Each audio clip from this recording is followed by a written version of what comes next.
My primary interest is movement. My body shifting through space and being affected by my environment and consciously understanding that exchange of energy and tension.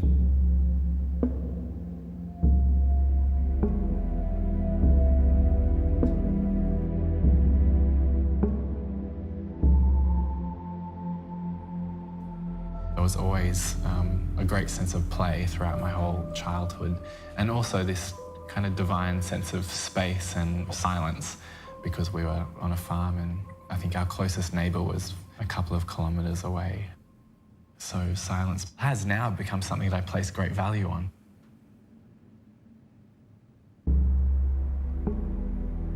When I was 17, I went into full-time training, which involved classical training, contemporary training and jazz training. Especially for classical training, it's a very formal method of working the body, and it's a very restricted experience for the body to have. It's a particular geometry to it in the way that your body can be perceived in a pleasing way.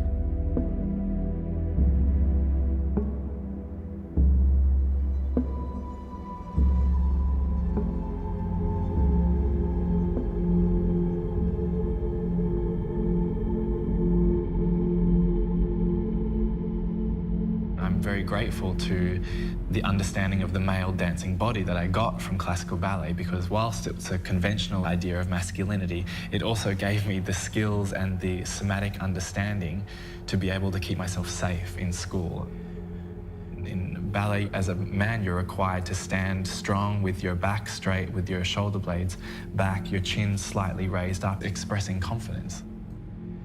So for example, when I was crossing the school courtyard, then I wouldn't allow myself to bounce too much as I walked or let my hips sway side to side as maybe they naturally would want to do. I'd hold myself straight without any kind of affectation or anything that might hint at a degree of difference.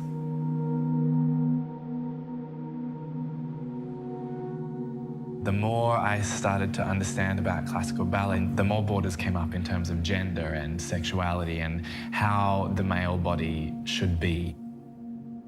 I wanted to understand my own body and psyche in a much more fluid realm. And I guess that's where then my interest in contemporary dance emerged.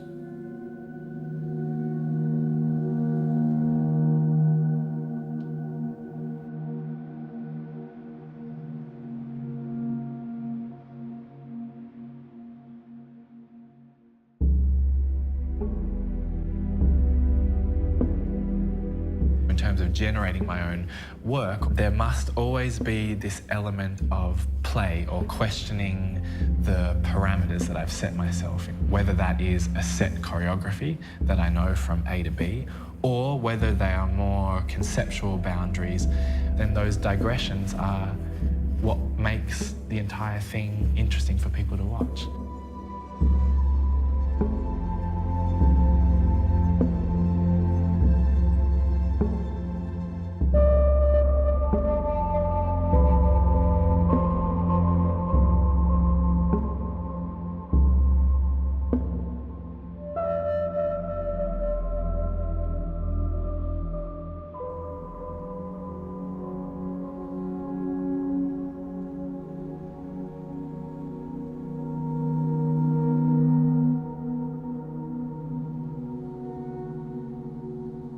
I'm not necessarily interested in aggressive or direct attacks on things, but I am exceptionally interested in changing structures, in changing systems.